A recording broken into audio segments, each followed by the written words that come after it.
السلام عليكم، مرحبا بكم في وصفة جديدة من وصفاتي. ان شاء الله تكونوا كاع بخير وصحتكم لاباس.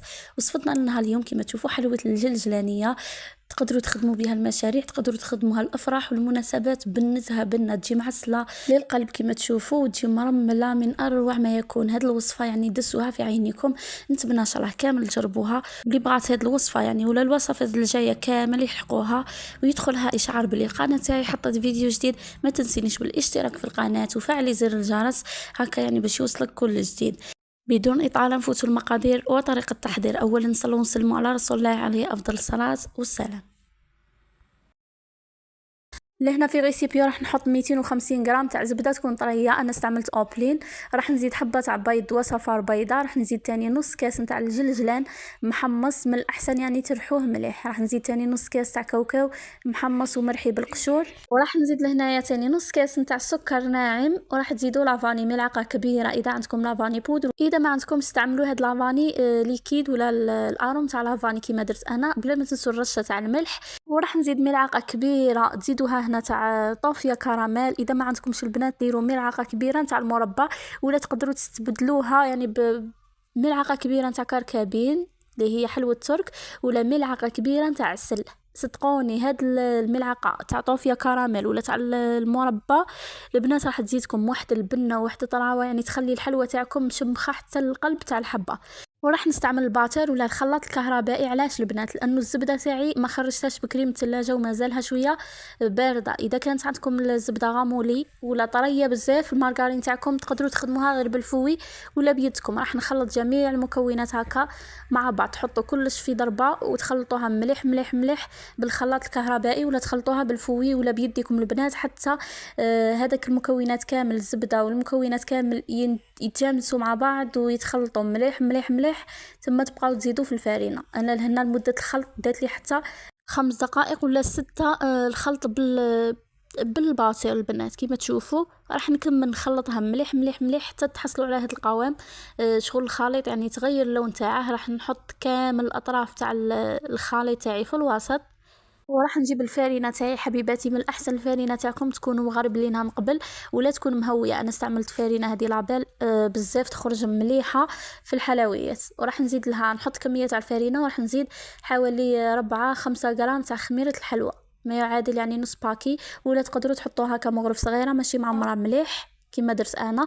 وراح تخلطوا لي كامل المكونات ولا كامل الفارينه هذيك مع الخليط تاع الزبده تاعنا والكاوكاو والجلجلان. راح نخلطهم مليح مليح، ونبقى مره نزيد في الفارينه. هنا الفارينه تديكم حوالي 3 كيسان البنات، ولا شوفوا نتوما الفارينه اللي عندكم، يعني كاين نوعيه تشرب ونوعيه لا. المهم تخلوا هذيك لاباط تاعكم شغل طريه، ما تقصحوهاش بزاف بزاف وما تخلوهاش طريه ثاني شغل تحسوها تلتصق في اليد. تخلوها هكا شغل القوام تاع الصابلي العادي. هاي العجينه تاعي راح نديرها في ساشي. هنا ديت نص العجينه تاعي وراح نفسحها في وسط ساشي هكا كيما تشوفوا حبيباتي. نفتحوها على سمك 2 سنتيمتر، ما ترقوهاش بزاف بزاف وما تخلوهاش خشينه تاني بزاف. هنا قلت لكم السمك تاع العجينه تاعكم لازم يكون 2 سنتيمتر، تكون شويه خشينه على الحلوه يعني العادي ولا صابلي العادي اللي نطبعوه. راح تكون الحبه بيسك ما راحش نلصقوا حبه فوق حبه، راح تكون الحبه يعني هي نفسها الطيب ونعسلوها مباشره. دوك تشوفوا معايا لهنا جبت طابع تاعي هذا المثلث، راح يزيد النص في الحلوه هذه تاع الجلجلانيه تاعنا. تقدروا نتوما ديروا طابع تاع القلب ولا طابع تاع اوفال ولا مقروضات ولا كاري مربع، يعني الحلوه هذه كيما درتوها راح تجي شكل وبنه تاني ما شاء الله. المهم خياتي راح نكمل هكا العجينه يعني الاخرى المتبقيه، من الاحسن تخلوها في ساشي هكا باش ما تزيدش تنشف هذيك الحلوه تاعنا. راح نحط كامل هاد المثلثات تاوعي هكا، نحط كميه قيس صينيه هكا باش كامل نفوتهم في بياض البيض ونرمدهم بالجلجلان ونحطهم يعني يطيبوا مباشره، ونبدا في كميه واحده اخرى. بالنسبه لهاد الحلوى راح تخرج لكم من 26 حبه حتى 29 حبه ولا 30 حبه. كيما تشوفوا الحبه يعني الشكل تاعها راه متوسط، راه شباب ماشي صغير بزاف وماشي كبير بزاف. حبيباتي اللي وصلت معنا لهاد النقطه من لا فيديو يعني وراهي تشوف لا فيديو، ما تنسينيش بهذيك الجام. اذا كنتي جديده معنا ما تنسيش الاشتراك في القناه هكا باش يوصلك كل جديد. بالنسبه للعجينه هذه اللي بقات تلموها غير هكا يعني في الساشي هذيك وتعاودوا تفتحوها. قلت لكم ما ترقوش العجينه تاعكم بزاف ولا الحبه تاع الحلوى تاعكم لازم تكون شويه عاليه. وبنفس الطريقه يعني كما قلت لكم توجدوا كامل الحبات تاعكم قسمه طيبوا صينيه والعجين المتبقي اكيد تغطوا عليه في كيس بلاستيكي هكا باش ما ينشفش مليح. راح نجيب هنا الحبات تاوعي وراح نجيب هذاك بيض البيضه اللي خليناه من العجينه في السابق. راح نجيب الحبات تاوعي نمسحهم هكا كامل الوجه تاعهم يعني من الجهتين بيض البيض، وتاكدوا انكم ما كانش بيض زائد، لانه اذا كثرتوا الحلوى تاعكم بيض راح تجيكم مشقه بزاف. الحلوى هكا يعني راح يزيد يضاعف الحجم تاعها شويه وراح تجي مشقه يعني بكميه قليله، ما تجيش هكا شغل متغير الشكل تاعها ولا. المهم حبيباتي فوتها هكا في الجلجلان المحمص ماشي بزاف، تخلوه هكا شويه على بياض باش يزيد يكمل الطياب تاعه في الفرن.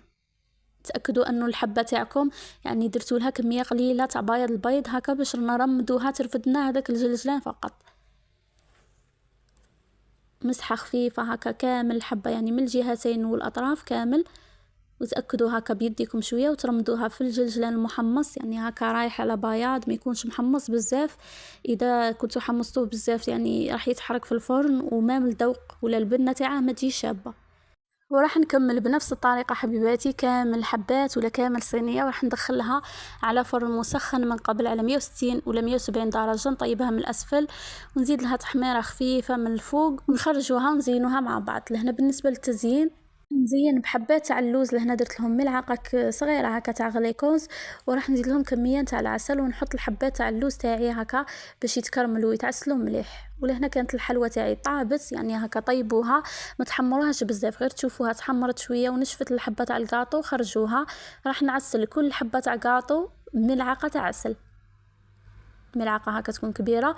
تعسلوا كل حبه تاع كاطو ملعقه تاع عسل هكا، نعسلوهم كامل ونخلوهم يتشربوا مده 5 دقائق ولا باش كل حبه تاع كاطو ترفدنا هذيك الملعقه تاع العسل يعني وتشربها مليح. راح نحط لهنا هذاك الحبات تاع اللوز اللي كنت درتهم في شويه تاع الغلوكوز مع العسل هكا باش تشد فيهم هذيك لابريونس ومام يلصقونا في الحبه تاع الكاطو. وكانت هذه هي النتيجه النهائيه تاع الحلوى تاعنا.